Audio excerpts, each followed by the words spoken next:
Hello dear future officers. तो कैसे हैं आप सभी। आपका एक बार फिर से बहुत बहुत स्वागत है।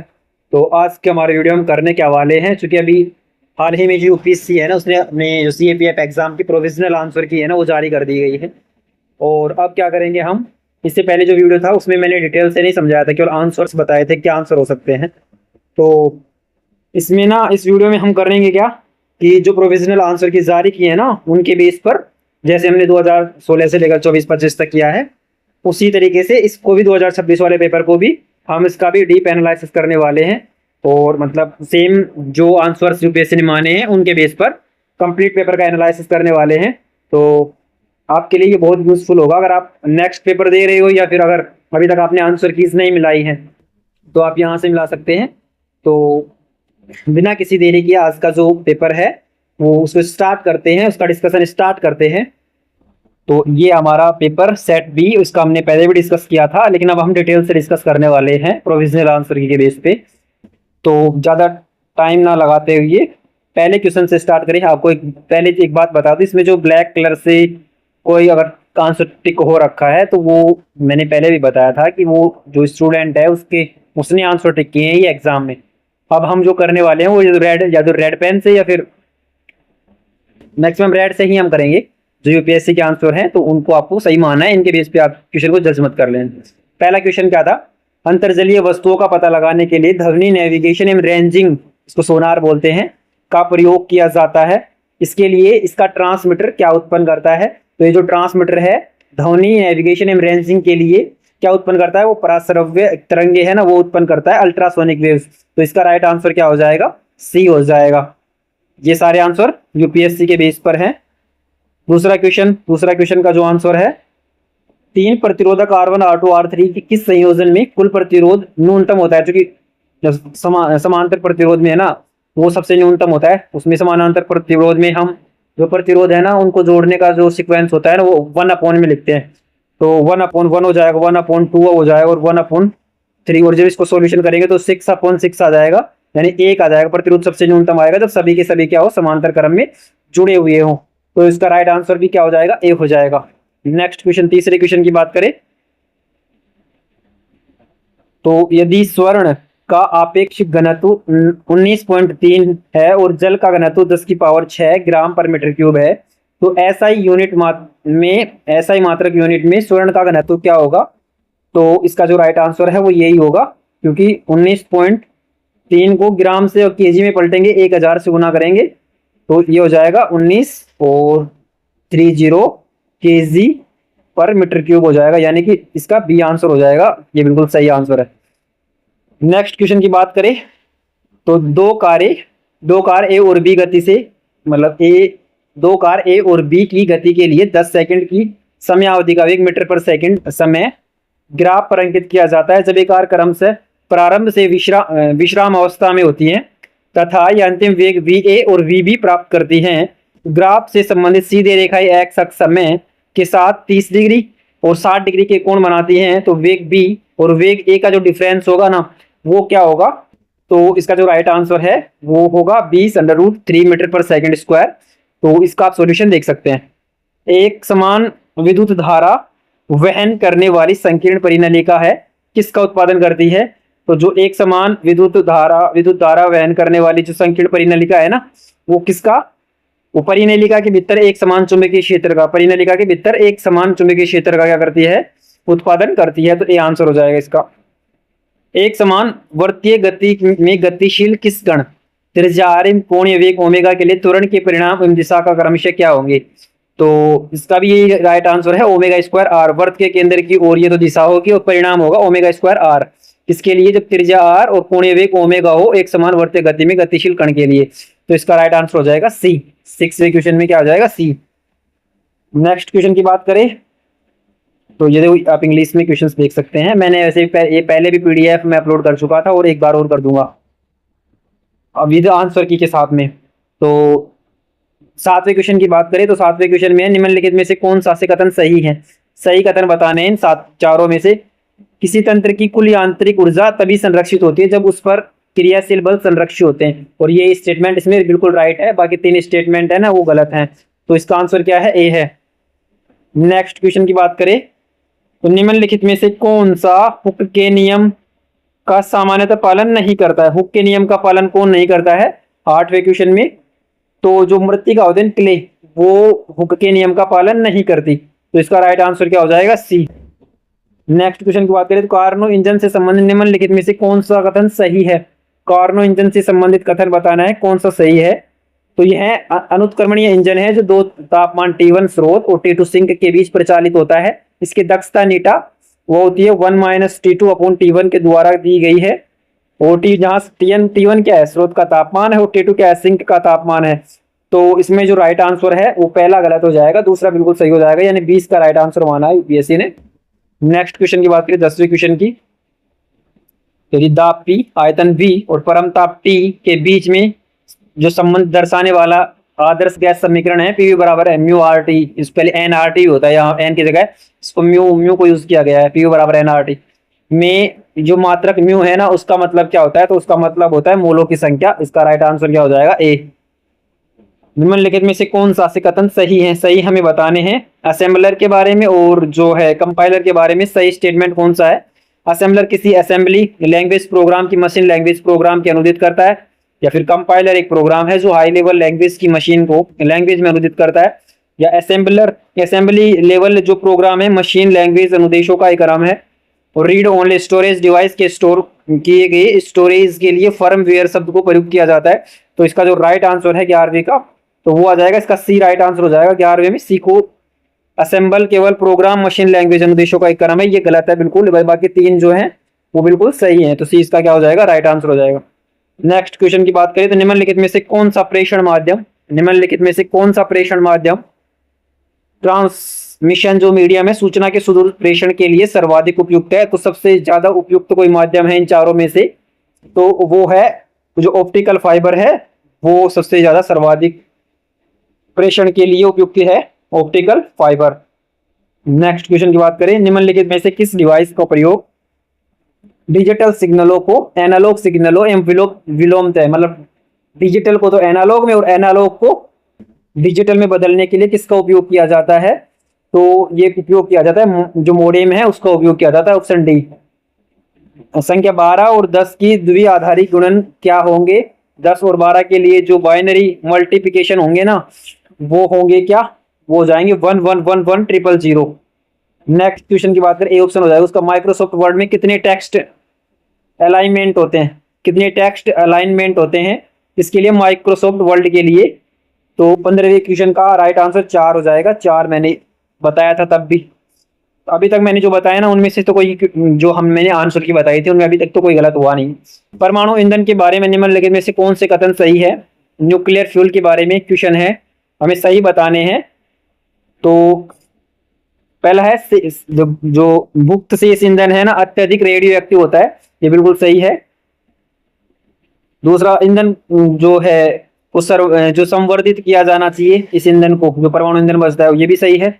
नियंत्रित प्रणाली की विफलता से दुर्घटना हो सकती है, इसमें तीनों स्टेटमेंट बिल्कुल सही है। 20 का राइट आंसर है जो 16वां क्वेश्चन है न्यूक्लियर फ्यूल के बारे में। सूची 1 को सूची 2 से सम्मिलित कीजिए, जिसमें मतलब एक तरफ तो जैविक अणु दिए हुए हैं, दूसरी तरफ जो है कार्य और गुणधर्म दिए हैं उनके, इन जो जैविक अणु हैं इनके कार्य या गुणधर्म दिए गए हैं।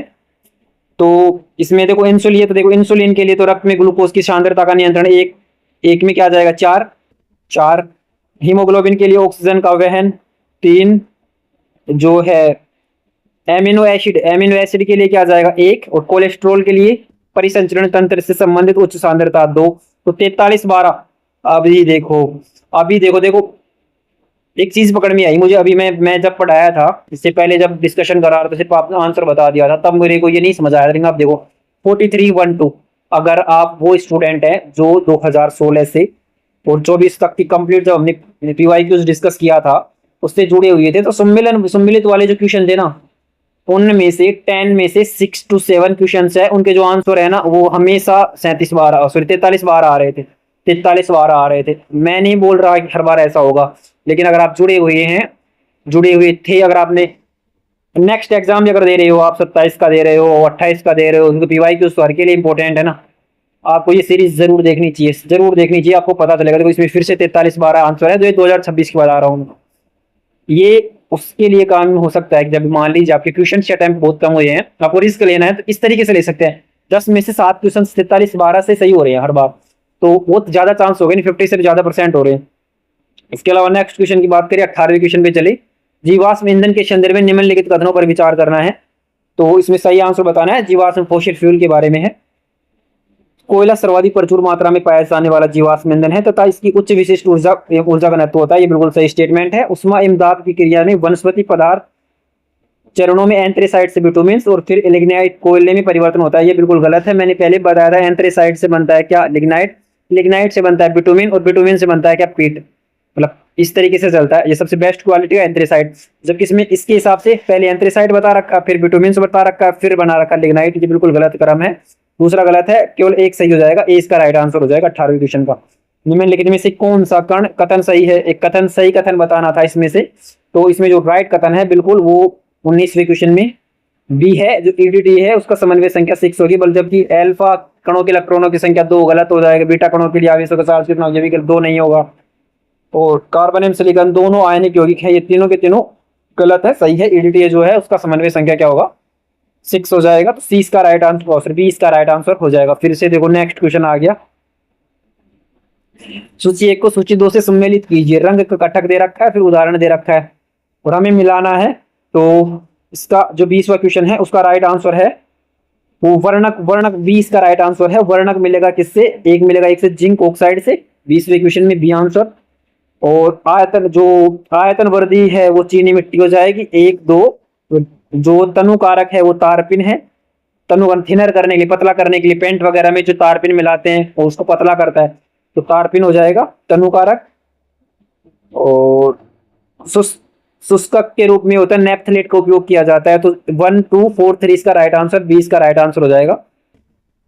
21वें क्वेश्चन की बात करें, निम्नलिखित में से कौन सा से ऊर्जा के नवीकरणीय स्रोत है? तो ये आसान सा क्वेश्चन था, मैंने तब भी बताया था कि नवीकरणीय ऊर्जा स्रोत एक तो जैव ईंधन है और एक क्या है, जल विद्युत है, जबकि यूरेनियम भी नवीकरणीय ऊर्जा स्रोत नहीं है और जीवाश्म ईंधन भी नवीकरणीय ऊर्जा स्रोत नहीं है। मतलब प्राकृतिक से प्राप्त होने वाले वे संसाधन जिनका उपयोग बार बार किया जा सकता है, मतलब ये कभी खत्म नहीं होंगे ना बहुत जल्दी। यूरेनियम भी खत्म हो जाएगा और जीवाश्म ईंधन जैसे कोयला वगैरह वो भी धीरे धीरे खत्म होता जा रहा है, जबकि बायोफ्यूल अब बना सकते हैं जब सिस्ट वगैरह से चलता रहेगा। और जल विद्युत है वो तो है ही, हाइड्रो इलेक्ट्रिसिटी, तो इसका राइट आंसर डी है।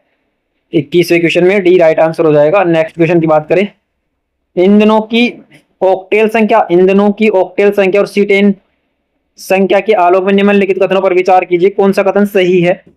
तो इसमें सही कथन बताना है। तो गैसोलीन के लिए जो सीटेन संख्या का प्रयोग किया जाता है, डीजल के लिए ऑक्टेन संख्या का प्रयोग किया जाता है, ये गलत है, ये बिल्कुल गलत है। और दूसरा है एन हेक्साडेकिन की ऑक्टेन संख्या 100 है और आइसो जो ऑक्टेन की सीटेन संख्या 100 है, जस्ट अपोजिट से कुछ लिखे हुए हैं, ये दोनों स्टेटमेंट में दोनों गलत है। इसका जो राइट आंसर है डी राइट आंसर है 22वें क्वेश्चन का। नेक्स्ट 23वें क्वेश्चन पे चले, तो पेट्रोलियम आसवन से प्राप्त उत्पादों और उनके उपयोग के लिए निम्नलिखित युग्मों में से कौन सा सही सम्मिलित है? सही सम्मिलित हमें बताना है 23वें क्वेश्चन में।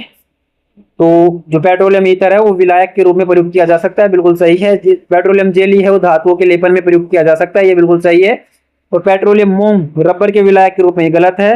और श्वेत स्पिरिट मोमबत्ती बनाने के लिए, तो ये दोनों गलत है, जस्ट ये अपोजिट है। और ये सही है, 1 और 2 राइट आंसर, यानी बी राइट आंसर हो जाएगा 23वें क्वेश्चन का। नेक्स्ट क्वेश्चन की बात करिए, सेट बी का 23वां क्वेश्चन है। सेट ए, सेट डी, सेट जो सी था उसमें अलग अलग हो सकता है। अगर आपने सिर्फ इसका एनालिसिस देखना चाह रहे होगे और अगर आपका पेपर सामने भी है, पहली बात तो ये भी देख सकते हैं ना, क्योंकि इनमें डिफरेंस होता है ना यूपीएससी क्वेश्चन में, जो इस तरीके से होता है कि 1 से 10 तक, यहाँ पे अगर साइंस बी में आ रही है 30 क्वेश्चन तक, तो डी में और कहीं पे आ जाएगी। लेकिन ऐसे नहीं होगा कि बीच बीच में कहीं क्वेश्चन हो जाएंगे, बस यही सीक्वेंस चेंज हो जाएगा। 1 से 30 तक है तो बाद में कहीं पे 40 से 70 तक हो जाएगी, 50 से 80 तक हो जाएगी। इस तरीके से उल्टे सुल्टे आप चेक कर सकते हो इनको भी, बस थोड़ी मेहनत की जरूरत होगी कि कहाँ से जो बी का क्वेश्चन स्टार्ट हो रहा है वो ए में कहाँ पे देख सकते हो। 24वें क्वेश्चन की बात करें, तो निम्नलिखित में से किस प्रक्रम का उपयोग हाइड्रोजन गैस के उत्पादन के लिए किया जाता है? हाइड्रोजन गैस के उपयोग उत्पादन के लिए नहीं किया जाता है, बता रहा है। देखो नई वाले क्वेश्चन हर साल रिपीट होते हैं, ये हमारे पीवाई की उस थीम से हमें तो पता था ही, हम क्यों गलत करके आए, हमने अच्छे से पढ़ा था इसको, तो नहीं बताना था। 3 जो गलत है कि जिससे हाइड्रोजन गैस उत्पन्न नहीं होता वो बताना है।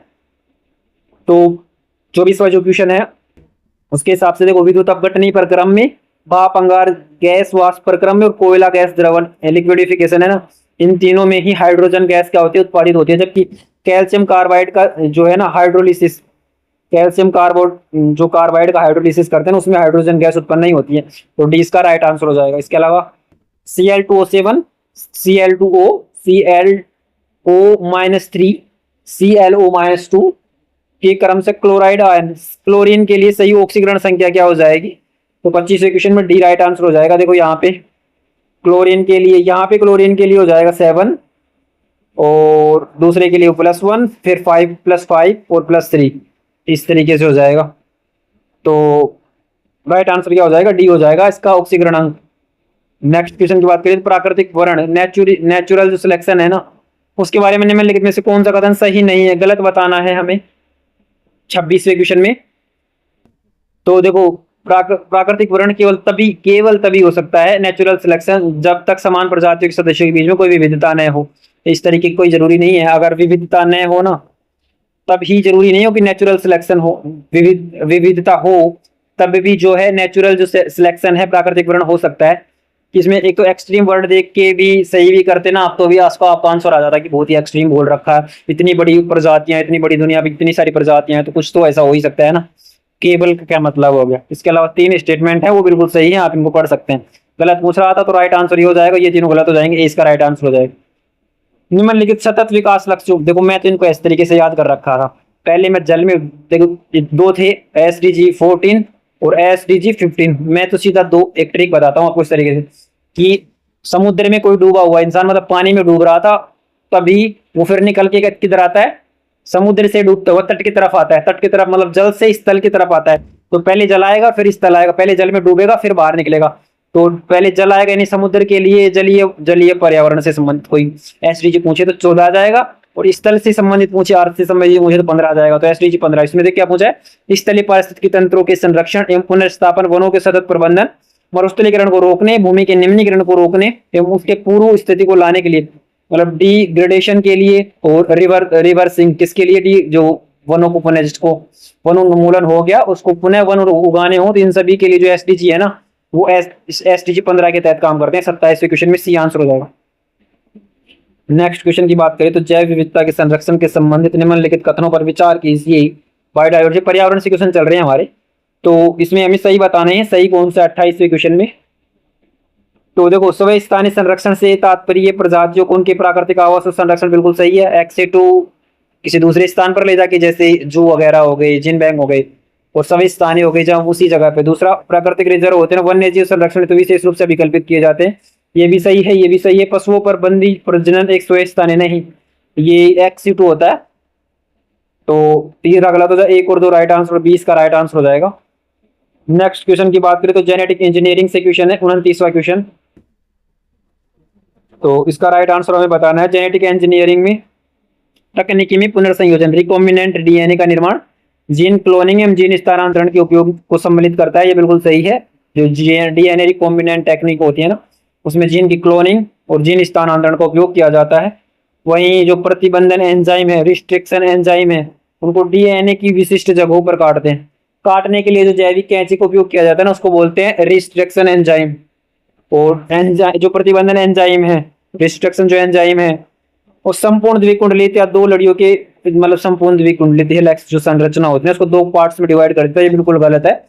ये जो कैंची होती है ना, आणविक कैंची बोलते हैं इसको, प्रतिबंधित एंजाइम को। ये करता क्या है, जो टारगेटेड जीन होता है ना, जैसे जो टारगेटेड जीन है जो खराब है, जैसे जो खराब यहाँ से मान लीजिए खराब हो रखा है, तो क्यों इसी जीन को काटेंगे, इसी को काटेंगे और यहीं से चेंज करके दूसरा वाला किसी स्वच्छ से, जिसका स्वच्छ जीन है उसको इसमें रिप्लेस कर देंगे, पूरे को काटने की जरूरत नहीं पड़ती इससे।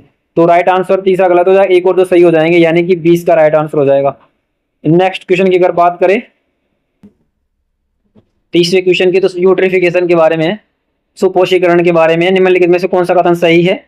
सुपोषीकरण तरुण झील में तब घटित होता है जब जल शीतल हो, स्वच्छ होता है, और जलाशयों में पोषक समृद्धि के कारण सुपोषण होता है।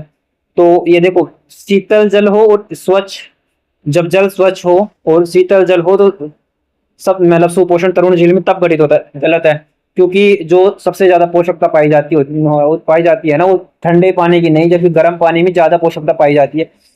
तो सबसे ज्यादा जो यूट्रिफिकेशन होने की चांसेस हो गए गर्म जल में और स्वच्छता में। स्वच्छ में तो कहाँ से आएगा, पोषक तत्व तो होने चाहिए जल में, घास वगैरह, मतलब इस तरीके से, जैसे मल वगैरह जो सिटीज है उनकी जो नालियों में जो मल वगैरह जो है वो सारा जाएगा कहाँ पे, किसी तालाब वगैरह में जाएगा।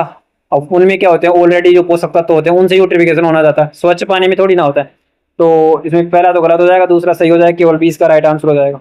नेक्स्ट क्वेश्चन की बात करें, पृथ्वी पर निम्नलिखित में से किस क्षेत्र में समताप मंडल में ओजोन छिद्र प्रमुख रूप से सबसे, मतलब ओजोन छिद्र ध्रुवों पर पाया जाता है, लेकिन किसी भी किसी मतलब मुख्य रूप से बात करें तो सबसे बड़ा जो पाया जाता है वो पाया जाता है दक्षिण ध्रुव क्षेत्र में पाया जाता है। तो सी इसका राइट आंसर हो जाएगा, जो अंटार्कटिका, सॉरी हाँ अंटार्कटिका जो महाद्वीप है उसके ऊपर। इसके अलावा अनुवांशिक रूप से, नेक्स्ट क्वेश्चन है 32, अनुवांशिक रूप से किसी जीव को रूपांतरित करने के लिए निम्नलिखित में से कौन सा से मूलभूत चरण है। जेनेटिक रूप से अगर किसी जीव को रूपांतरित करने हैं, उसको मतलब एडिटिंग करनी है, तो कौन कौन से स्टेप की जरूरत पड़ेगी। पहले तो हमको क्या करने का कि कौन सा जीन है जो खराब है वो पहचानना पड़ेगा। जैसे कि ये जीन है, ये डीएनए है, और इसका मान लेते हैं ये वाला पोर्शन जो है, इसका जो है मान लीजिए ये वाला पोर्शन है वो खराब हो रखा है। तो पहले तो उसकी पहचान करेंगे, इसको पहचान कर लिया, एक स्टेप ये हो जाएगा, उसको पहचान कर लेंगे। दूसरा है चिन्हित डीएनए पर परपोषी का स्थानांतरण करेंगे, परपोषी का स्थानांतरण, और स्थानांतरण डीएनए को परपोषी से सुरक्षित रखना और उसकी संतति में डीएनए का स्थानांतरण करना।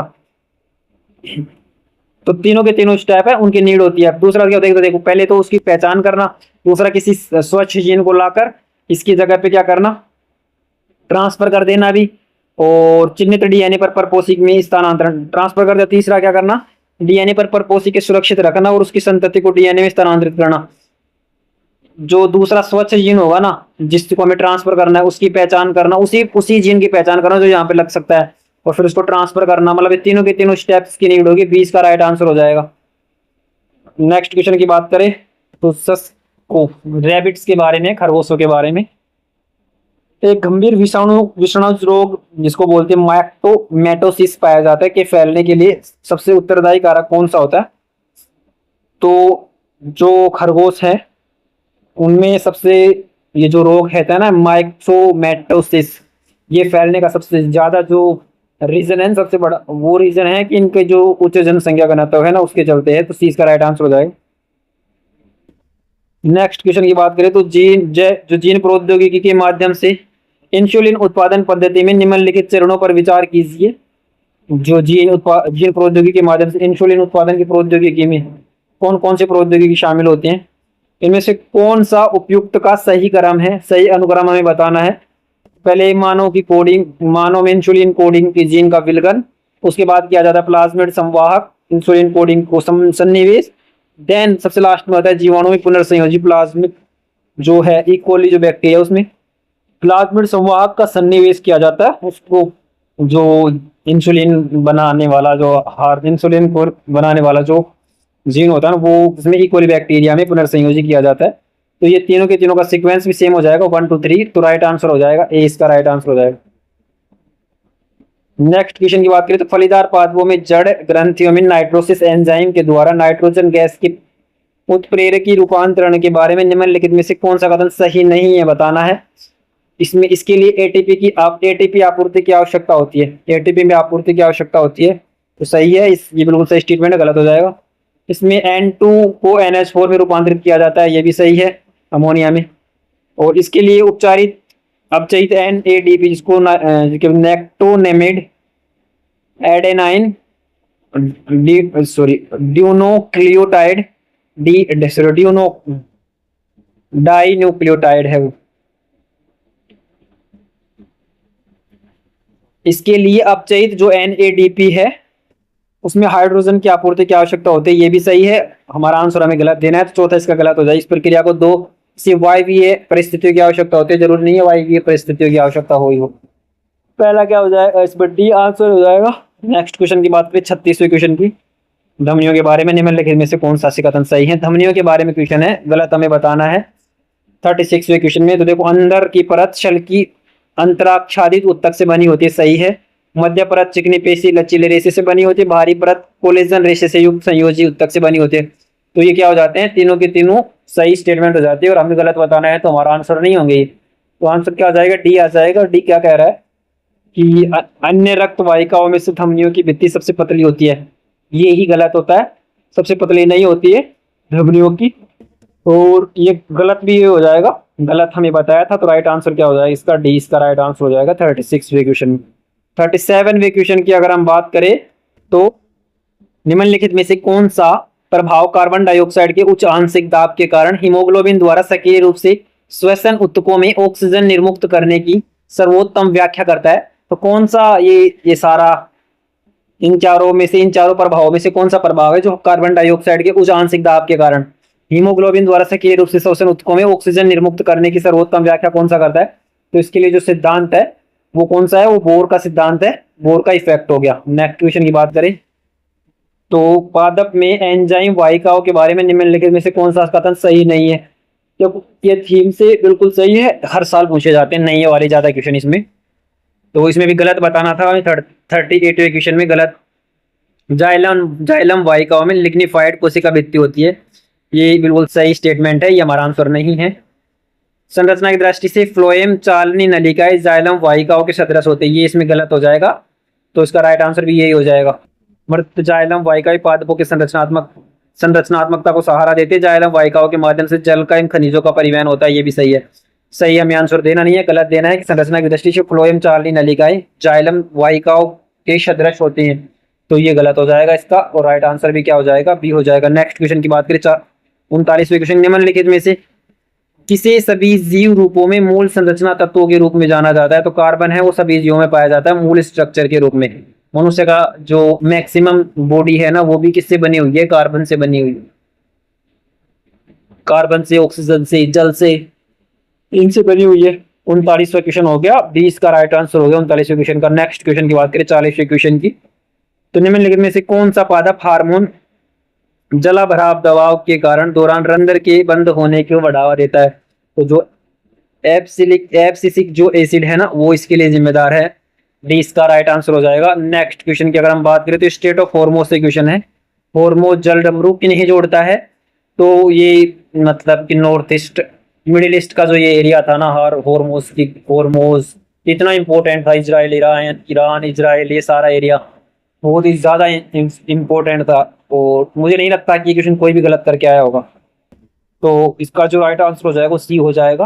पर्शियन गल्फ को और ओमान की खाड़ी को, पर्शियन गल्फ को और ओमान की खाड़ी को ये जोड़ता है कौन, फारस की खाड़ी। सी इसका क्या हो जाएगा, राइट आंसर हो जाएगा। नेक्स्ट क्वेश्चन की बात करें, वो हॉर्मोज जल डमरू जोड़ता है।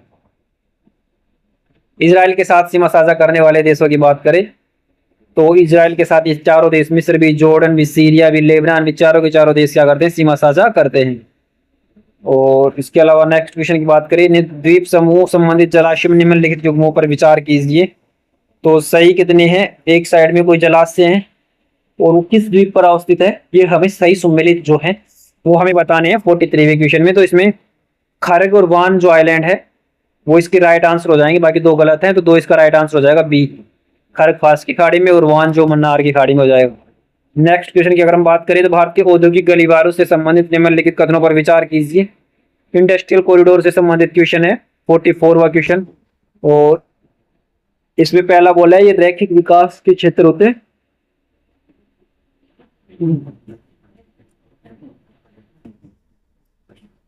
पहला बोला है ये रैखिक विकास के क्षेत्र होते हैं, तो बिल्कुल सही है। दूसरा होता है ये सड़कों, जलमार्गों, पतनों के एकीकृत नेटवर्क के माध्यम से सभी प्रमुख राज्यों की राजधानियों को जोड़ते हैं। सभी प्रमुख राज्यों की राजधानियों को नहीं जोड़ते, मतलब कुछ एक जो महत्वपूर्ण है ना, बहुत ही विशेष और बहुत इंपॉर्टेंट जो राजधानी है उनको कनेक्ट करने में सड़कों रेल मार्गों का उपयोग किया। और वैसे भी इंडस्ट्रियल कॉरिडोर ज्यादा बनाए जाते हैं इंडस्ट्रीज को प्रमोट करने के लिए, उस क्षेत्र के विकास ग्रोथ के लिए।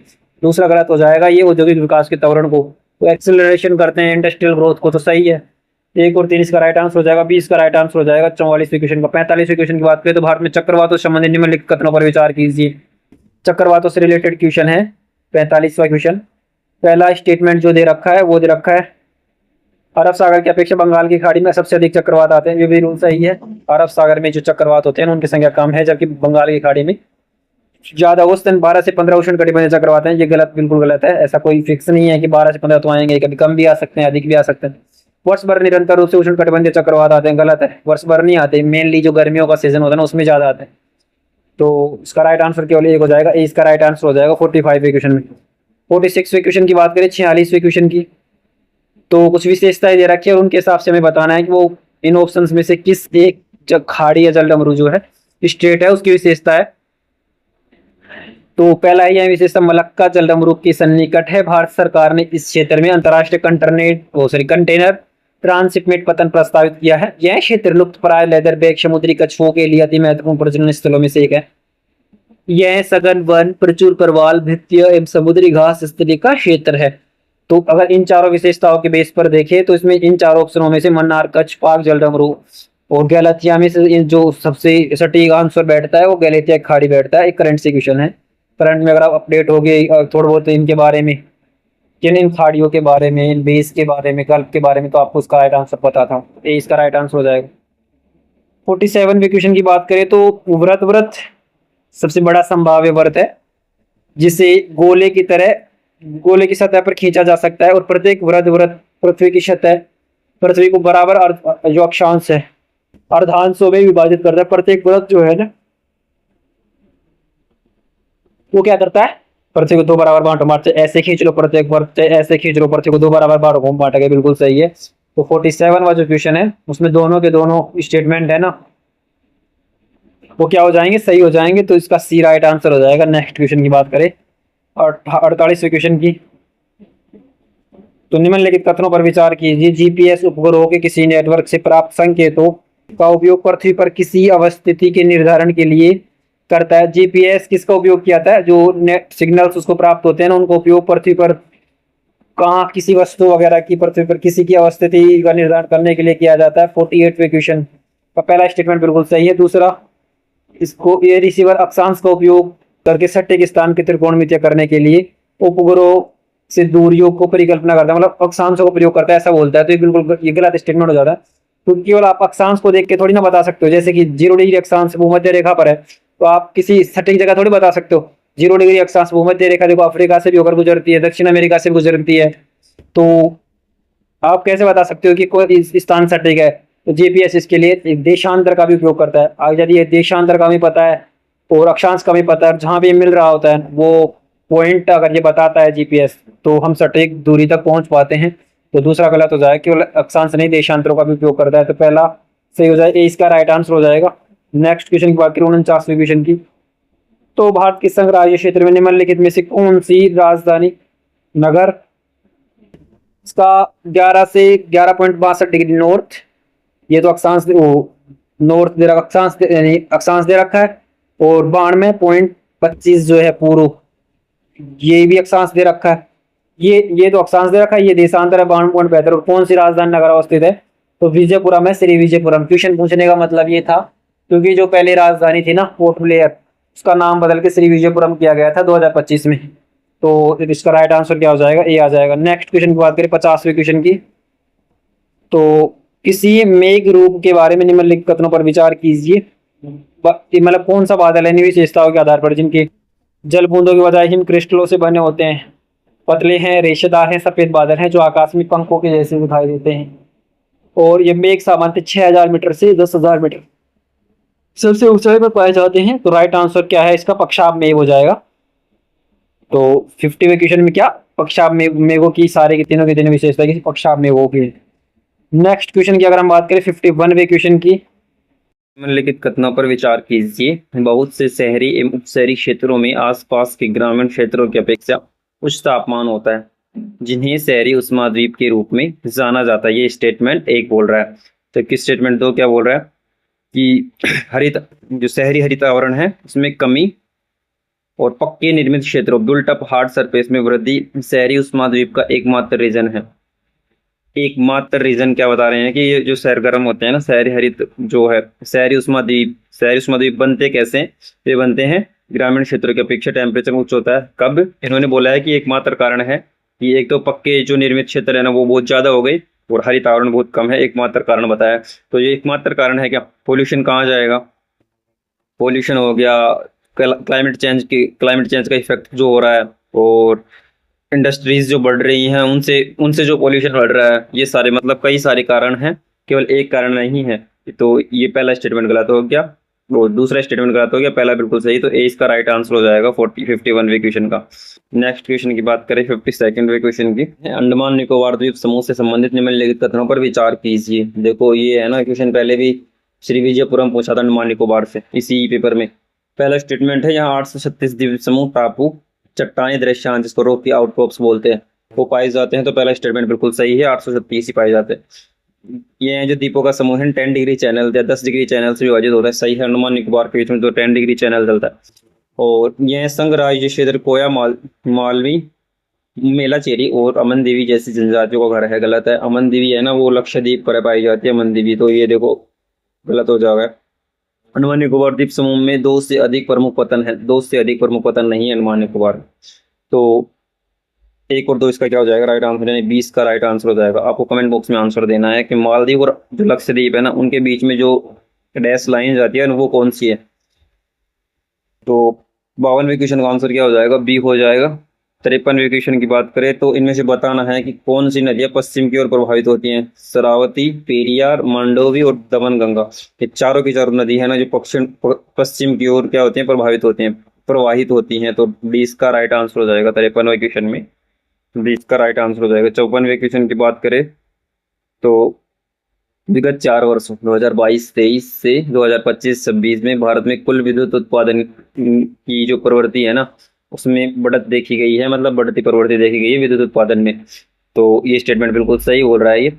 दूसरा, विगत 12 वर्षों में ग्रामीण एवं शहरी क्षेत्रों दोनों में विद्युत की औसत उपलब्धता में वृद्धि हुई है। विगत 12 वर्षों में ग्रामीण एवं शहरी क्षेत्र दोनों क्षेत्रों में विद्युत की औसत उपलब्धता में क्या हुई है, वृद्धि हुई है। तो ये स्टेटमेंट में बिल्कुल सही है, दोनों के दोनों सही हैं और इसका राइट आंसर सी हो जाएगा। नेक्स्ट क्वेश्चन की बात करें तो भारत में पतनों के संदर्भ में निम्नलिखित कथनों पर विचार कीजिए। देश में 12 प्रमुख पतन है, सही है। और जो अभी जिन पर काम चल रहा है प्रचालन में है तो ये भी सही है। प्रमुख पतनों का प्रशासनिक नियंत्रण, जो बड़ी पतन है ना 12 उनका प्रशासनिक नियंत्रण जो नियंत्रण होता है ना वो पोत परिवहन एवं जलमार्ग मंत्रालय के हाथ में होता है। जबकि गैर प्रमुख पतन या छोटे पतन जिनको बोलते हैं राज्य समुद्री बोर्डों, राज्य सरकारों की अधिकारिता के अधीन होता है। तो दोनों स्टेटमेंट इसमें भी सही है। इस तरीके से पोर्ट वाले क्वेश्चन है ना सेम इसी तरीके का कि बड़े पोर्टों का जो नियंत्रण किसके हाथ में होता है, छोटों का राज्य के हाथ में होता है। इस तरीके से हम पहले भी क्वेश्चन आए हुए हैं पीवाईक्यू जब हम एनालिसिस कर रहे हैं, सीएससी में भी क्वेश्चन पूछे गए इस तरीके के। नेक्स्ट क्वेश्चन की बात करें 56वें क्वेश्चन की, तो 55वें में क्या आ जाएगा, सी आ जाएगा 56वें क्वेश्चन में। यहाँ से मैथमेटिक्स स्टार्ट हो जाती है। तो इनका सॉल्यूशन मैंने पिछला जब डिस्कशन कराया था उसमें कुछ का बताया भी था। तो यहाँ पे देखोगे ना इनका मैं पिछली जो सीरीज है उसी की तरह से बता दूं कि इसका मैं केवल आंसर बता देता हूँ मैथमेटिक्स और रीजनिंग के। बाकी सॉल्यूशन हम जो हमारी सी सेट के लिए जो प्रैक्टिस सेट चल रहा है ना साल भर चलने वाला है उसमें ही बीच में कभी कभी CAPF के पेपर्स को साल बाई साल, क्योंकि 10 से 15 क्वेश्चन ही हम उसमें सॉल्यूशन करते हैं, 10 से 15 इसमें पूछा जाता है, तो ऐसे उठा लेंगे।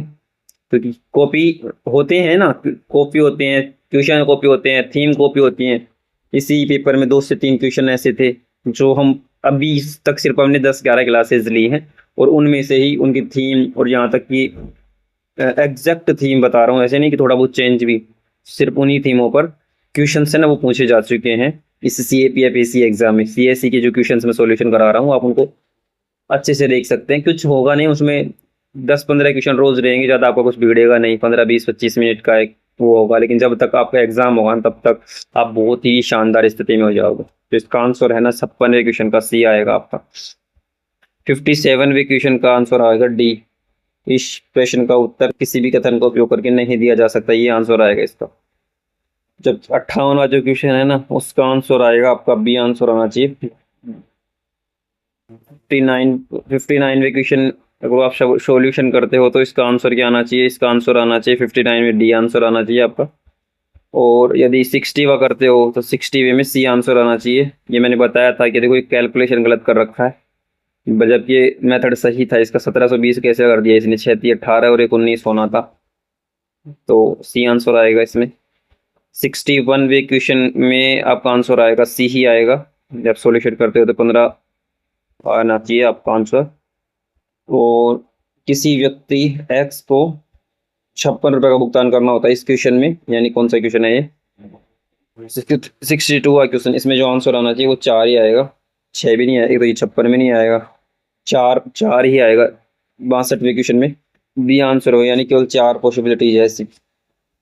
63वें क्वेश्चन की बात करें तो 63वें क्वेश्चन में भी बी आना चाहिए, 7 पॉसिबिलिटीज है ऐसी। 63वें क्वेश्चन में बी आना, 63वें क्वेश्चन में सॉरी आंसर, 63वें क्वेश्चन में ए आना चाहिए। 63वें क्वेश्चन का आंसर ए होगा, 62वें क्वेश्चन का बी होगा, सही है।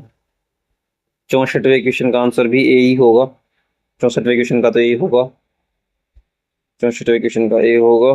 65वें क्वेश्चन की बात करें तो 65वें क्वेश्चन में आपका आंसर डी सही है, ये आंसर आना चाहिए। 66वें क्वेश्चन का आपका जो आंसर आना चाहिए वो आपका सी आना चाहिए, ये आना चाहिए आपका। 67वें क्वेश्चन का जो आपका आंसर आना चाहिए, 67वें क्वेश्चन का आपका आंसर ए आना चाहिए 120। 68वें क्वेश्चन का आपका आंसर आना चाहिए, 68वें क्वेश्चन का सी आंसर आना चाहिए। और 69वें क्वेश्चन का आपका आंसर आना चाहिए, इसमें जो कंफ्यूजन था ना कितने आना चाहिए, तो 69वें क्वेश्चन में ए आंसर, मतलब केवल 3 ही आंसर आएगा सही, केवल 3 आंसर आना चाहिए इसके। और 70वें क्वेश्चन में आपका आंसर आना चाहिए, जो 70वां क्वेश्चन है इसमें आपका आंसर आना चाहिए बी आना चाहिए, 11 आना चाहिए। तो ये मैथमेटिक्स का पोर्शन था सारा मैथमेटिक्स का। अब देखो 11वां, ये 71वां क्वेश्चन है ना, इसमें मैंने तब बताया भी था कि इसमें ना ऐसे था कि इसमें चारों ही स्टेटमेंट सही लग रहे थे, लेकिन हमने एक जो चूज किया था वो डी किया था, लेकिन यूपीएससी ने इस क्वेश्चन को छोड़ दिया क्योंकि इसके चारों स्टेटमेंट सही थे, घोषणा पत्र में क्या सम्मिलित नहीं था। तो ऐसा इसमें कुछ भी ऐसा नहीं है कि जो सम्मिलित नहीं था, सभी सम्मिलित थे। तो इसको क्वेश्चन को आगे कर दिया गया, छोड़ दिया गया, एक क्वेश्चन छोड़ा गया इस साल, तो यही था 71वां क्वेश्चन बी सेट का। सूची 1 को सूची 2 से सम्मिलित कीजिए, ये संविधान संशोधन से क्वेश्चन है।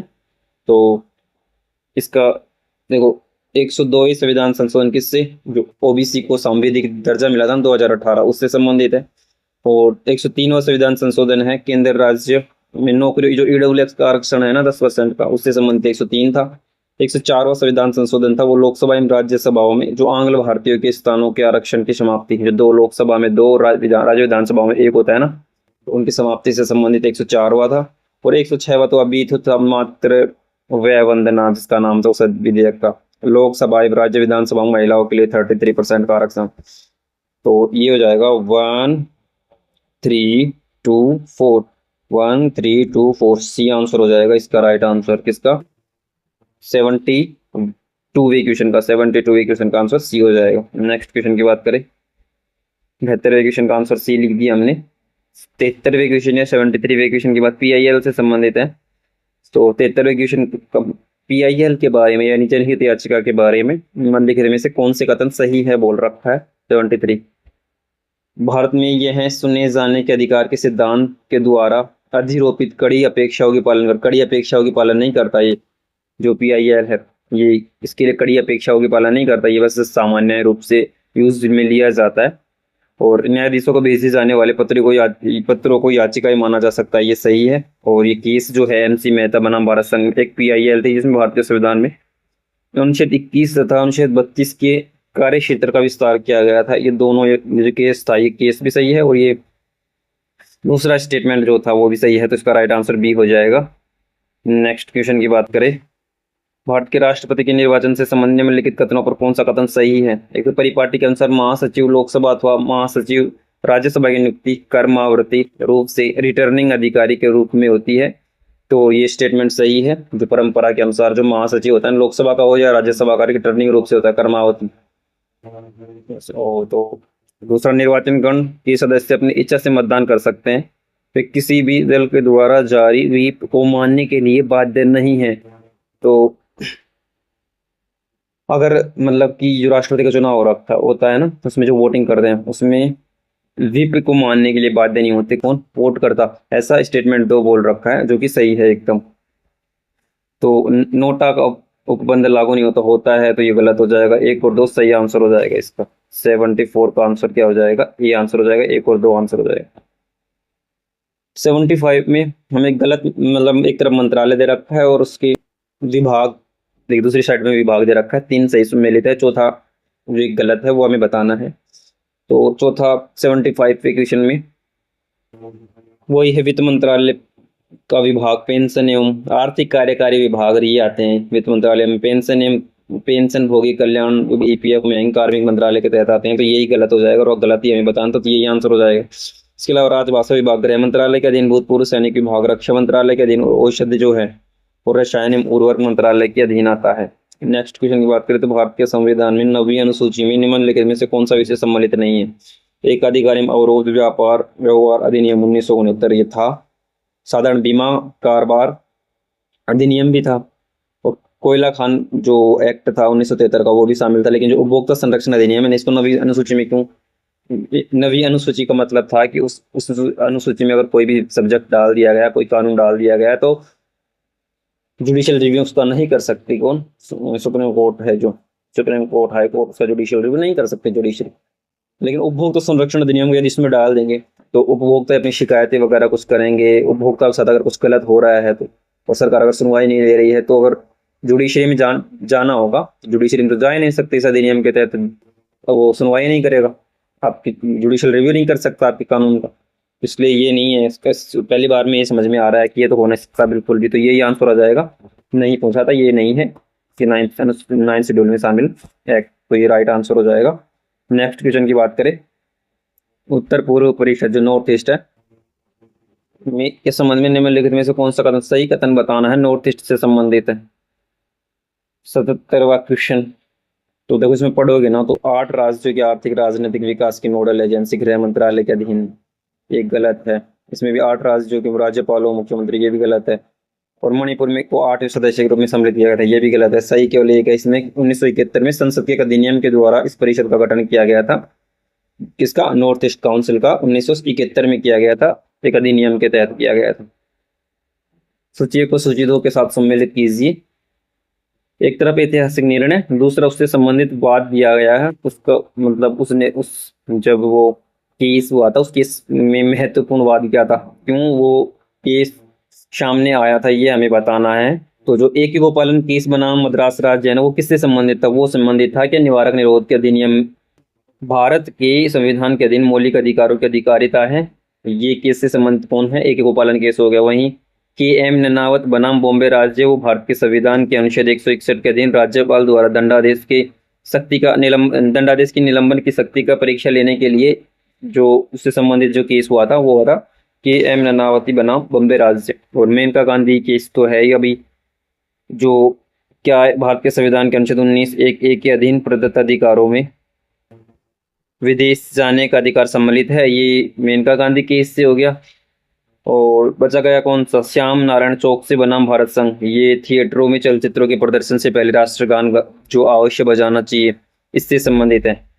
तो इसका राइट आंसर क्या हो जाएगा? इसका राइट आंसर हो जाएगा 1 में 1, 2 के साथ 3 आ जाएगा, 3 के साथ 4 आ जाएगा, और डी के साथ आ जाएगा 2, मतलब 1342 इसका राइट आंसर आएगा। और 1342 बी में ही है, तो इसका राइट आंसर भी क्या हो जाएगा? 78वें क्वेश्चन का बी हो जाएगा। 79वें क्वेश्चन की बात करें तो भारत में संघीय प्रणाली के स्वरूप के संबंध में निम्नलिखित कथनों में से कौन सा से कथन सही है?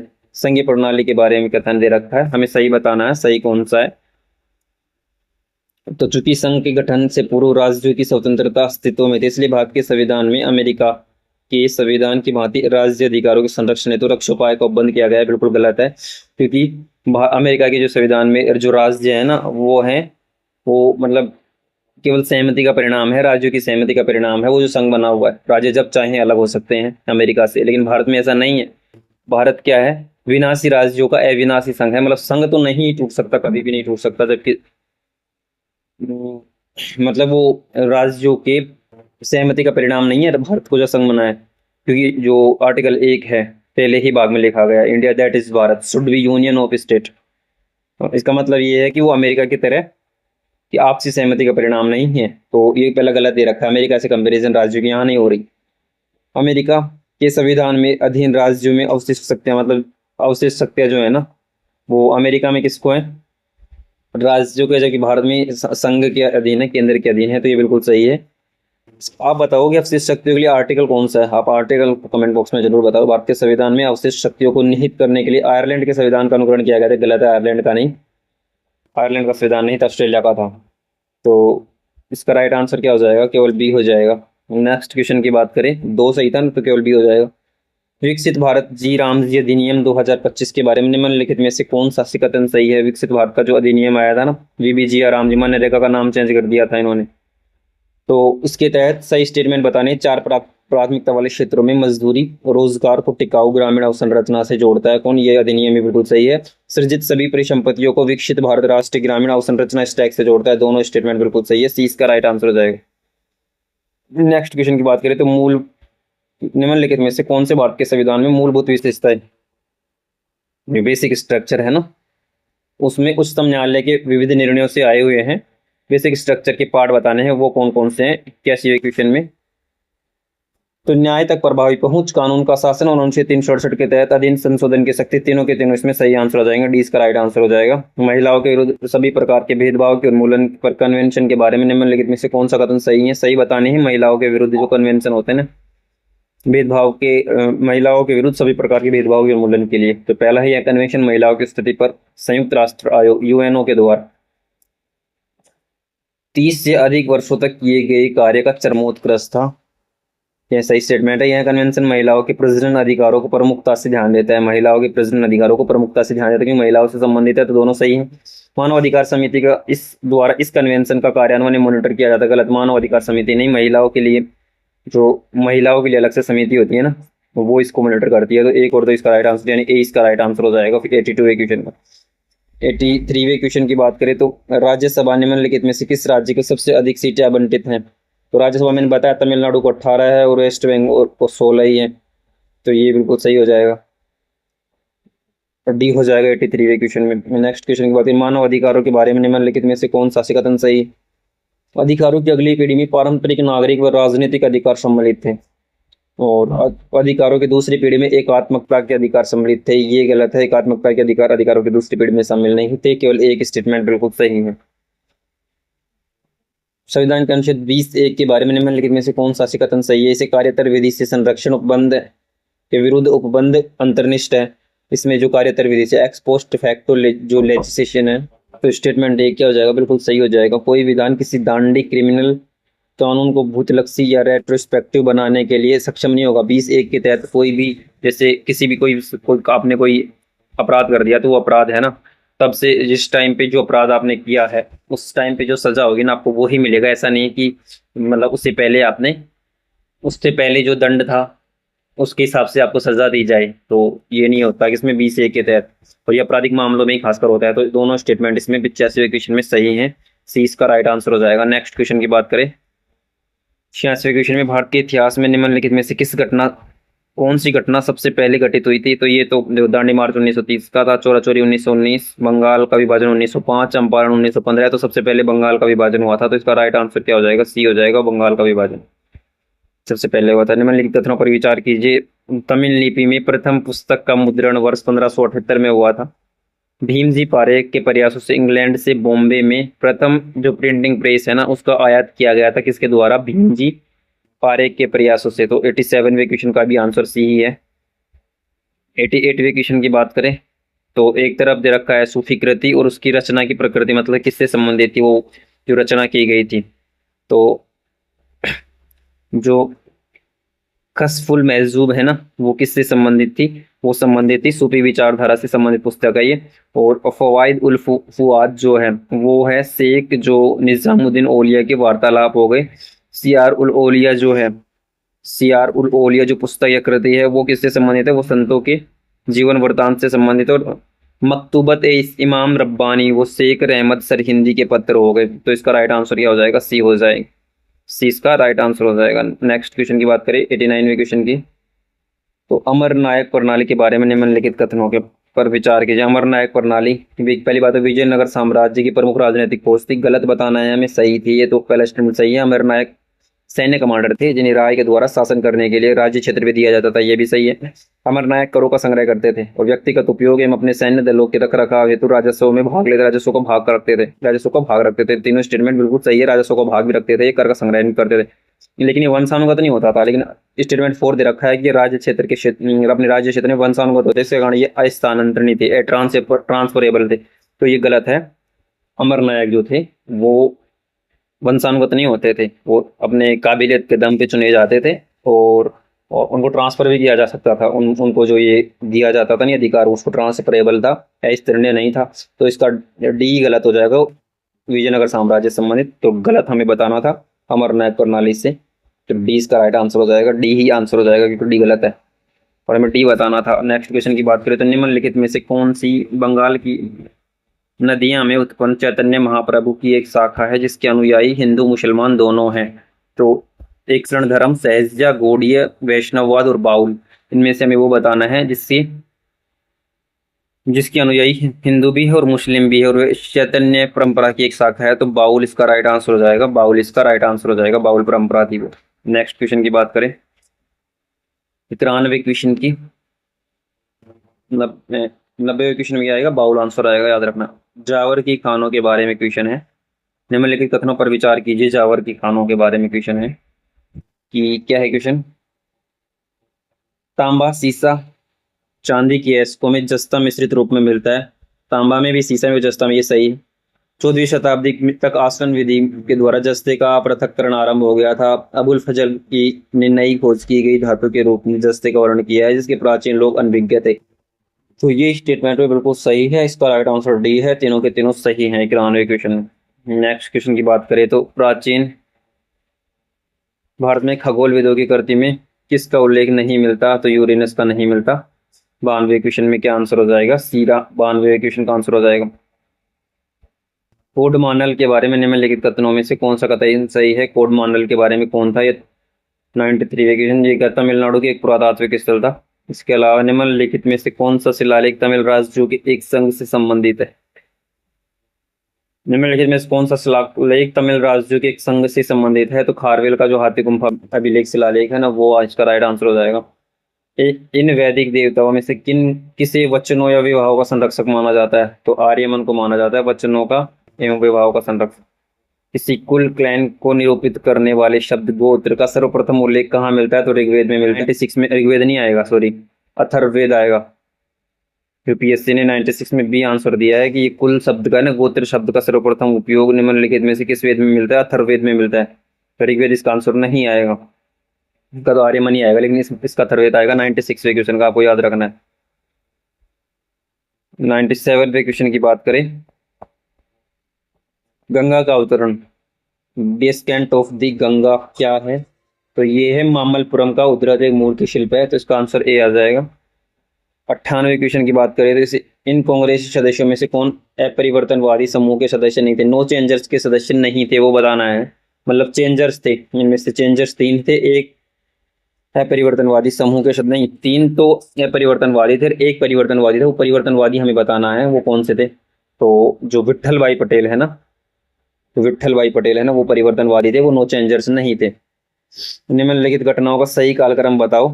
तो 99वें क्वेश्चन का राइट आंसर हो जाएगा। पहले सबसे पहले लीजन, इंडिया लीजन की स्थापना, देन आजाद हिंद सरकार का गठन हुआ, देन जो थे आईएनए के, मतलब इंडियन नेशनल जो है आर्मी, वो इंडियन नेशनल जो आर्मी है ना, उसका उसके विचारणों का आरंभ, ट्रायल्स का आरंभ हुआ, और फिर देन बॉम्बे सैनिक विद्रोह 1946 में हुआ था। तो ये इसका राइट आंसर ए हो जाएगा। भारतीय संविधान सभा के द्वारा इनमें से किसे पूर्व सीमांत जनजातीय अपवर्जित क्षेत्रों के लिए उप समिति के अध्यक्ष के रूप में नियुक्त किया गया है? भारतीय संविधान सभा के द्वारा जो गोपीनाथ बोरदोलोई थे ना, ए इसका राइट आंसर हो जाएगा। उसको उत्तर पूर्व सीमांत जनजातीय अपवर्जित क्षेत्रों के उप समिति के अध्यक्ष के रूप में नियुक्त किया गया है। 101वें क्वेश्चन की बात करें तो वर्ष 2025 में परिवर्तित किए गए भारत के श्रम सुधारों के बारे में सही स्टेटमेंट बताना है। उद्योग संहिता संबंध 2020 में पुण्य कौशल निधि का प्रवर्तन, इसके अंतर्गत किसी औद्योगिक स्थान की छटनी के लिए प्रत्येक श्रमिक के लिए छटनी क्षतिपूर्ति के अतिरिक्त 15 दिनों की मजदूरी के बराबर राशि का योगदान देना होगा। छटनी के 45 दिनों के भीतर श्रमिकों के खाते में जमा करना होगा। ट्रेड यूनियनों को मान्यता के संबंध में 41% की सदस्यता वाले किसी भी यूनियन की वार्ताकारी यूनियन के रूप में मान्यता मिलेगी। तो ये स्टेटमेंट गलत है और ये स्टेटमेंट सही हो जाएगा। तो इसका राइट आंसर 101वें क्वेश्चन का ए है, जो यूपीएससी के आंसर की में है। नेक्स्ट क्वेश्चन की बात करें तो किसी अर्थव्यवस्था में श्रम बाजार के दौरान के संदर्भ में निम्नलिखित कथनों पर विचार कीजिए। श्रम बाजार से क्वेश्चन है। तो श्रम बल भागीदारी दर को कुल कामकाजी आयु वर्ग की संख्या में नियोजित अनियोजित कामगारों के हिस्से के रूप में परिभाषित किया जाता है। जो लेबर फोर्स पार्टिसिपेशन रेट है वो क्या है, कुल जो श्रम बल भागीदारी, कुल कामकाजी आयु वर्ग है ना 15 से 59 साल के लोग जनसंख्या, उसमें नियोजित हो या अनियोजित, जो 15 से 59 के हैं वो क्या है, श्रम बल के रूप में आते हैं। कामगारों की संख्या का कामगार जनसंख्या अनुपात को कुल कामकाजी आयु वर्ग की जनसंख्या में अनियोजित कामगारों के नहीं, टोटल जो ये LFPRI है ना, इसमें से जो कामकाजी है ना उनको बोलते हैं वर्कर्स कामगार जनसंख्या अनुपात। तो ये उल्टा लिख रखा है, अनियोजित नहीं, नियोजित आएगा तो गलत हो जाएगा। और किसी व्यक्ति की सामान्य क्रियाकलाप की स्थिति का निर्धारण सर्वेक्षण की तिथि के पूर्व विगत 365 दिनों में निर्दिष्ट संदर्भ अवधि के दौरान व्यक्ति द्वारा किए गए क्रियाकलाप के आधार पर किया जाता है। तो 102 में ये स्टेटमेंट भी सही है। 1 और 3 बिल्कुल सही स्टेटमेंट है कि 365 दिनों की विनिर्दिष्ट संदर्भ की अवधि के दौरान किया जाता है। नेक्स्ट क्वेश्चन की बात करें तो ऑरेंज इकोनॉमी पद का अर्थ से क्या है। तो क्रिएटिविटी से संबंधित है, ये तो आसान क्वेश्चन था। संस्कृति में वैदिक संपदा से जुड़ी आर्थिक गतिविधियों आय एवं रोजगार का सृजन करती हैं। तो ये पहला ही ऑप्शन इसका सही हो जाएगा 103वें क्वेश्चन में। और ऐसे भी 3 जो ऑप्शन दिए हुए थे वो कुछ अलग ही थे, डिफरेंट थे। नेक्स्ट क्वेश्चन की बात करें तो वैश्विक स्तर पर निम्नलिखित में से किस मदों के उत्पादन में भारत का स्थान प्रथम है, फर्स्ट रैंकर है भारत, किन किन के उत्पादन में है फर्स्ट रैंकर भारत। तो केवल दूध आएगा, मैंने पहले भी बताया था, केवल दूध इसका राइट आंसर हो जाएगा। इस्पात और गेहूं में भारत टॉप पे नहीं है। निम्नलिखित में से कौन सा तत्व COP26 में प्रस्तुत की गई भारत की जलवायु कार्यवाही पंचामृत का भाग नहीं था। 3 इसमें भाग थे कि 2030 तक नवीकरणीय ऊर्जा को जो आवश्यकता होगी ना वो 50% हासिल कर लेना भी था। दूसरा 2047 तक, मैंने बताया था 2047 तक विकसित भारत का टारगेट है ना, कि नेट जीरो का 2070 तक है। तो ये गलत हो जाएगा, गलत में बताना था, तो ये राइट आंसर हो जाएगा बी। बाकी 45% तक अर्थव्यवस्था में कार्बन तीव्रता को कम करना 2030 तक, स्तर 2005 में जितना था उसके बेस पर, और 2030 तक कुल अनुमानित कार्बन उत्सर्जन को 1 अरब टन में कमी लाना, ये भी सही है। तो ये तीनों तो सही हो जाएंगे, ये गलत हो जाएगा और गलत हमें आंसर देना था, तो 20 का राइट आंसर हो जाएगा। नेक्स्ट क्वेश्चन की बात करें तो उत्पादन से जुड़ी जो प्रोत्साहन PLI योजना के बारे में निम्नलिखित कथनों पर विचार कीजिए। प्रोडक्ट जो है प्रोडक्टिव लिंक इनिशिएटिव है ना, उससे क्वेश्चन है। तो इसमें क्या है, पहला क्या बोल रहा है, इसका उद्देश्य भारत की GDP में विनिर्माण क्षेत्र के हिस्से को 25% तक बढ़ाना और विश्व की अग्रणी औद्योगिक अर्थव्यवस्थाओं में अपना स्थान बनाना है। किसका, इस PLI जो स्कीम है इसका उद्देश्य। तो पहला स्टेटमेंट बिल्कुल सही है। यह योजना आधार वर्ष के बाद 5 वर्षों की अवधि के लिए वृद्धिशील बिक्री पर 10% से 14% का प्रोत्साहन देते हैं। ये गलत है, केवल इसमें एक ऑप्शन बिल्कुल सही है। ये प्रोत्साहन 5 सालों के बाद में 10 से 14% का प्रोत्साहन नहीं देते। वैश्विक नवोन्मेष सूचकांक ग्लोबल इनोवेशन इंडेक्स के बारे में निम्नलिखित कथनों पर विचार कीजिए। इनोवेशन इंडेक्स से क्वेश्चन है। और पहली बात तो इसका आरंभ जो हुआ था 2007 से हुआ था, तो ये सही है। और ये जो रैंकिंग थी 81वें स्थान पर 2015 में था। तो इस 10 सालों में अब ये इनोवेशन बार 38 पर हो गया वैश्विक स्तर पर, तो यही सही है, दोनों सही है। इसके अलावा इस रिपोर्ट में जो 2025 के अनुसार मध्यम आय की श्रेणी में भारत, बांग्लादेश, इंडोनेशिया शीर्ष पर नहीं आते। बांग्लादेश नहीं आएगा, फिलीपींस आएगा। वैश्विक नवोन्मेषी सूचकांक रिपोर्ट 2025 के अनुसार उच्च आय वर्ग की श्रेणी में फ्रांस, जर्मनी, संयुक्त राज्य अमेरिका जैसे 3 शीर्ष नवोन्मेष, फ्रांस, जर्मनी और संयुक्त राष्ट्र अमेरिका जैसे 3 नवोन्मेष अर्थव्यवस्था। अमेरिका तो आती है, लेकिन इसके अलावा फ्रांस और जर्मनी, फ्रांस भी आता होगा, जर्मनी नहीं आता, इसकी जगह चाइना आएगा या फिर जापान आएगा। तो 3 और 4 गलत हो जाएगा, 1 और 2 इसका राइट आंसर है। 107वें क्वेश्चन में 1 सही है। नेक्स्ट क्वेश्चन की बात करें तो किसी विदेशी कंपनी द्वारा किसी अर्थव्यवस्था में किए जाने वाले निम्नलिखित निवेशों पर विचार कीजिए। ब्राउन फील्ड निवेश मैंने बताया था। ब्राउन फील्ड जो पहले से स्थापित कोई कंपनी, संस्था कुछ भी है, उसी में आकर आप निवेश कर रहे हो विदेशों से, तो ब्राउन फील्ड हो जाएगा। लेकिन आप आ रहे हो, भारत में आए, भारत के किसी देश में जाके कोई नई चीज स्टार्ट कर रहे हो, कोई नए उद्योग धंधा, कोई नई चीज लगा रहे हो, तो ग्रीन फील्ड इन्वेस्टमेंट होता था। तो उसके संबंध में सही स्टेटमेंट कौन कौन से थे। किसी परिवहन कंपनी का स्वामित्व क्रय विक्रय करने वाले, पहले से कोई ट्रांसपोर्ट कंपनी है और पहले से है, फिर आपने उसका स्वामित्व ले लिया, तो ये ब्राउन फील्ड हो जाएगा, सही है। किसी उपकरण के उत्पादन के लिए नई कंपनी स्थापित करना, मैंने बताया था, ग्रीन फील्ड हो जाएगी। किसी सार्वजनिक क्षेत्र में यूनिट का अधिग्रहण करना, कोई सरकारी कुछ कोई क्षेत्र, जैसे अभी रेलवे है, रेलवे को सरकार किसी को निवेश करने के लिए दे दे, रेलवे का कोई पोर्शन है वो दे दे किसी काम को, तो सरकारी क्षेत्र का सार्वजनिक क्षेत्र यूनिट का अधिग्रहण, तो ये भी ब्राउन फील्ड हो जाएगा। उत्पादन क्षमता की वृद्धि के लिए भंडारण केंद्र का निर्माण मैंने बताया, तो कुछ नई चीज हम करेंगे, ग्रीन फील्ड में जाएगा। 1 और 3 आंसर हो जाएगा, यानी सी इसका राइट आंसर हो जाएगा। नेक्स्ट क्वेश्चन की बात करें तो वेज एंड मीन्स एडवांस से है अग्रिम अर्थोपायों से के बारे में निम्नलिखित कथनों पर विचार कीजिए। वेज एंड मीन एडवांस एक प्रावधान है जिसे भारतीय रिजर्व बैंक राज्य सरकारों या संघ राज्य सरकारों को केंद्र सरकारों को दीर्घ अवधि ऋण लोन उपलब्ध करवाने के लिए यूज लेती है इसको। तो दीर्घ अवधि ऋण के लिए यूज नहीं लिया जाता वेज एंड मीन एडवांस से। शॉर्ट टर्म के लिए जो लोन लेना हो ना केंद्र एवं राज्यों को, तो उनके लिए यूज किया जाता है। तो पहला गलत हो जाएगा, पहला गलत हो जाएगा, पहला गलत हो जाएगा, पहला गलत हो जाएगा, आंसर आ गया। वेज एंड मीन्स एडवांस एक प्रावधान है जिसे रिजर्व बैंक के द्वारा राज्य सरकारों संघ राज्य सरकारों के केंद्र सरकारों की अल्पावधि ऋण, ये देखो ये सही है, अल्पावधि का ऋण आएगा, 1997 में प्रवर्तित इसको किया गया था। आरबीआई द्वारा प्रभावित ब्याज दर बैंक दर के समान है, बैंक दर नहीं रेपो रेट के समान होती है लगभग। तो इसको 2 और 3 इसका सही आंसर हो जाएगा, ये भी गलत हो जाएगा। नेक्स्ट क्वेश्चन की बात करें तो सूची को सूची 2 से सम्मिलित कीजिए। मतलब बताना है कि आरबीआई की ब्याज दर की प्रणाली का जो नई लाई गई थी वो किस किस वर्ष में लाई गई थी। 110वें क्वेश्चन की बात कर रहे हैं आप।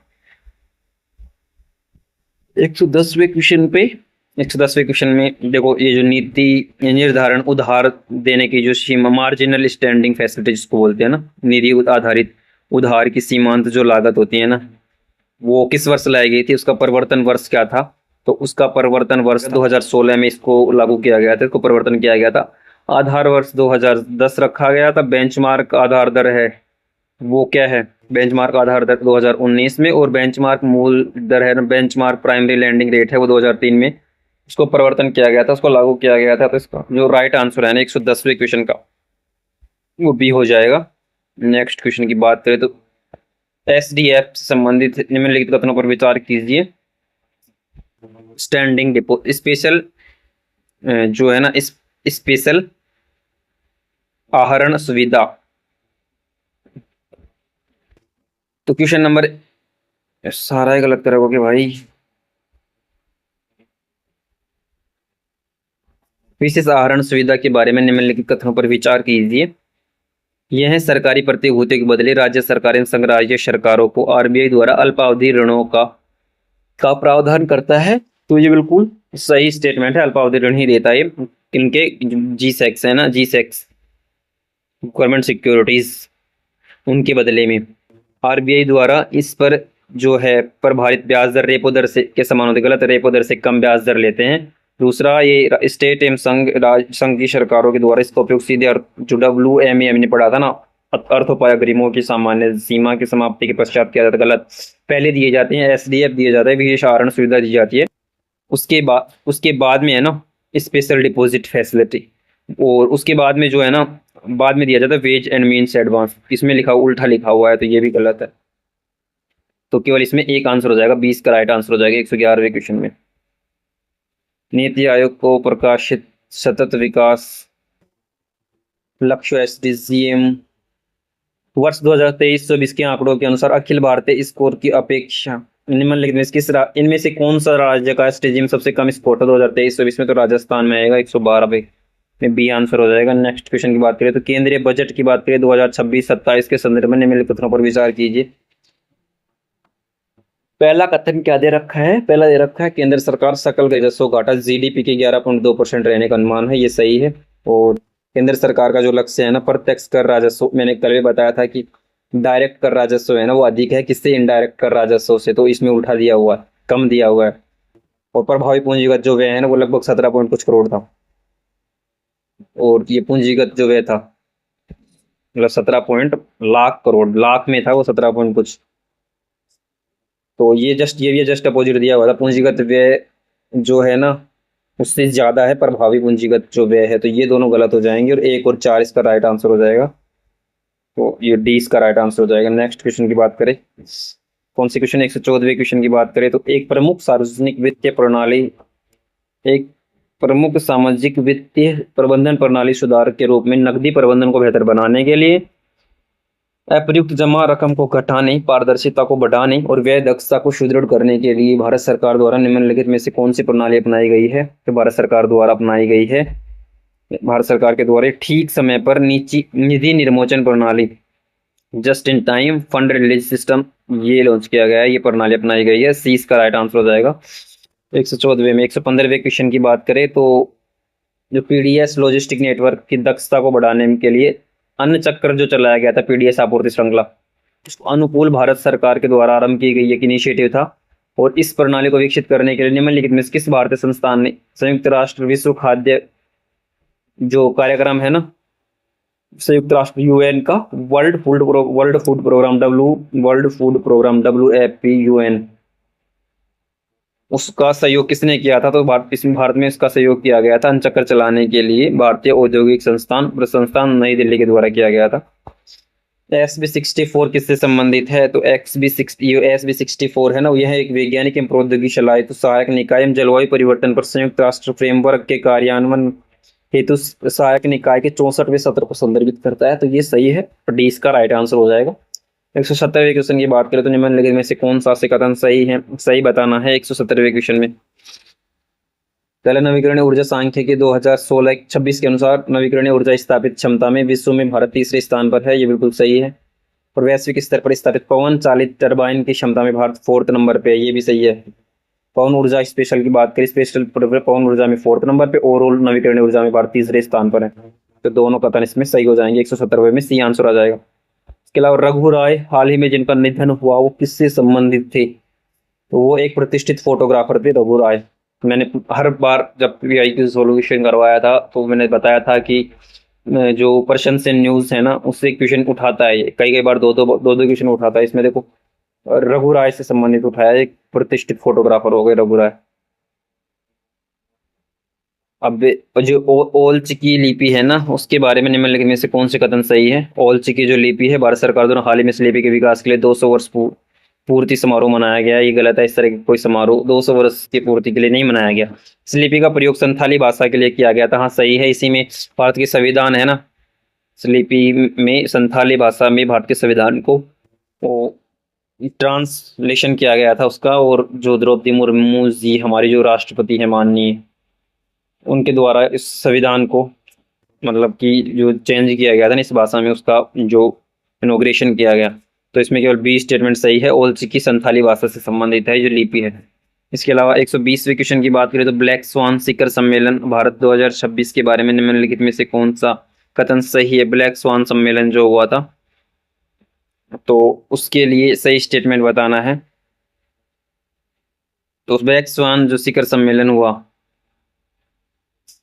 वो संयुक्त रूप से इसका आयोजन ओडिशा सरकार एवं इसमें देखो केवल ओडिशा सरकार के द्वारा हुआ था, तो ये गलत हो जाता है। एआई और फिनटेक केंद्रों को स्थापित रूप से संयुक्त रूप से संवर्धन करने के लिए किया गया था, तो ये गलत है। इसका जो किसके तहत भारत नेत्र पहल के अंतर्गत इसका आयोजन किया गया था, ये भी सही है। केवल 2 इसका सही आंसर यानी 20 का राइट आंसर हो जाएगा 120वें क्वेश्चन का। 121वें क्वेश्चन की बात करें तो 121वें क्वेश्चन में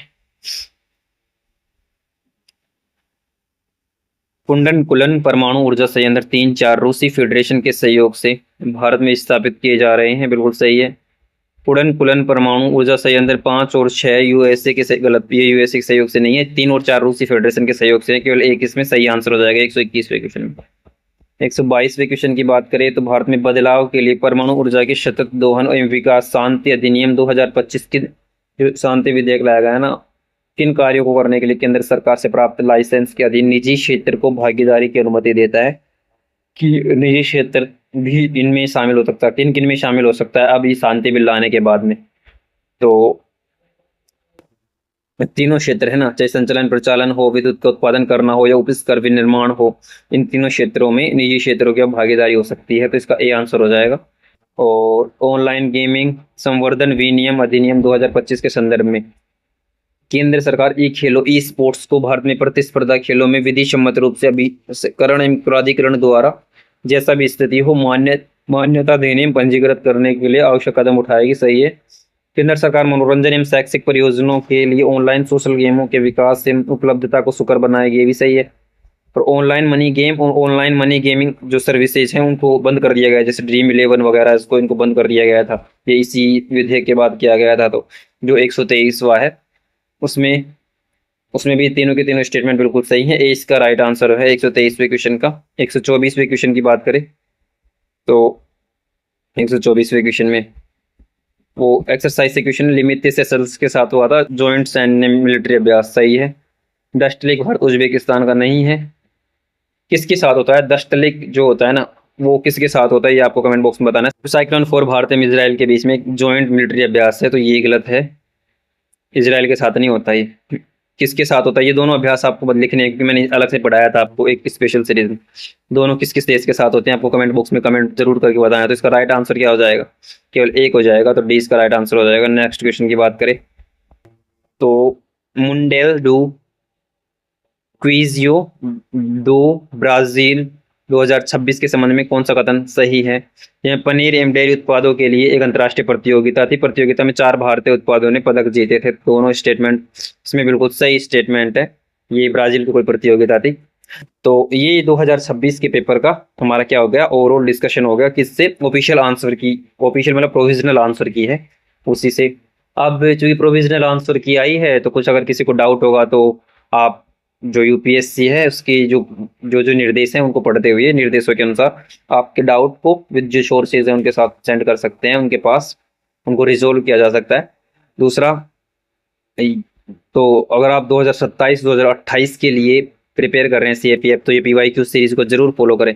और सीएससी एस्पिरेंट हैं और जो चाह रहे हैं कि इस बार अच्छा पेपर जाए आपका 2026 का, तो प्री जिनका नहीं हुआ या फिर अभी पहली बार प्री देंगे 2027 में, और कुछ माइनर मिस्टेक्स अगर हैं, कुछ कमियां अगर रह रही हैं, तो हमने एक सीरीज स्टार्ट की है ये 2027 प्रीलिम्स मास्टर सीरीज के नाम से, जो दिसंबर तक हम उसमें ज़्यादा लेक्चर्स में नहीं, ज़्यादा बर्डन में नहीं आएगा, कुछ टाइम आपका लेंगे और कंप्लीट आपका कोर्स एक बार प्री वाला हम अच्छे से करके बैठ जाएंगे विद पीवाईक्यू सब कुछ अच्छे से। सीसेट की सीरीज साथ साथ चले ही रही है, उसको आप अच्छे से फॉलो कर लीजिए, और ताकि 2027 दिसंबर तक आते आते एक अच्छी स्थिति में आपको, उसके बाद में फिर जनवरी से और मई तक हमारे पास बहुत टाइम बच जाएगा। उसमें मॉक्स वगैरह और भी ज़्यादा क्वेश्चन प्रैक्टिस और कई बार रिवीजन, मल्टीपल रिवीजन कर लेते चलेंगे। तो आई होप आपको ये सेशन अच्छा लगा होगा। इसको ज़्यादा से ज़्यादा अपने दोस्तों के पास शेयर कीजिए और पूरी लिस्ट चैनल को विजिट कीजिए, आपके लिए बहुत यूजफुल है। तो अगर आप सीखने की उद्देश्य से आएंगे ना, कि सिर्फ कुछ सीखना है, कुछ सीखने को मिलेगा, कुछ कमियां दूर होंगी, तो आपके लिए बहुत बेहतर प्लेटफॉर्म है। बाकी अभी के लिए इतना ही। वीडियो को लाइक, चैनल को सब्सक्राइब जरूर करना, ज़्यादा से ज़्यादा शेयर करना। टेलीग्राम पर मैं ये जो पीडीएफ है वो अपलोड कर दूंगा, आप उसको ज्वाइन कर सकते हैं। और भी जो सारी अपडेट है वो मैं टेलीग्राम पर डाल दे रहा हूँ, तो अब टेलीग्राम की लिंक आपको कमेंट बॉक्स में मिल जाएगी, आप उससे वहाँ से जाके ज्वाइन कर सकते हैं। सिंपली आप @ लगा के क्रेधा एजू हब डालोगे ना, @ बिना स्पेस के, तो भी चैनल आ जाएगा, तो उसको भी आप ज्वाइन कर सकते हैं। तो धन्यवाद।